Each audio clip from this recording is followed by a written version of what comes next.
कदाचित हा संदेश स्वामी आज तुलाच सांगत आहेत. आपण सगळे प्रार्थना करतो ना, रात्री उशीवर डोकं ठेवल्यावर मनातलं सगळं देवाला सांगतो आणि मनापासून अपेक्षा करतो की उद्या काहीतरी बदल होईल.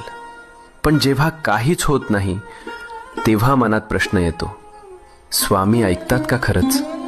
ऐक, स्वामी नेहमी उत्तर देतात. फक्त उत्तराची वेळ आणि भाषा आपल्याला लगेच कळत नाही. जेव्हा काही आपल्या भल्यासाठी असतं तेव्हा स्वामी हो म्हणतात.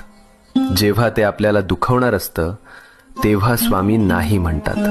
आणि जेव्हा आपल्याला अजून थोडं मजबूत व्हायचं असतं तेव्हा स्वामी शांतपणे म्हणतात, थांब, योग्य वेळी देतो.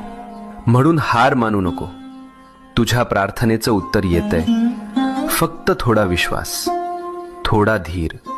मनात शांतपणे म्हण, जय स्वामी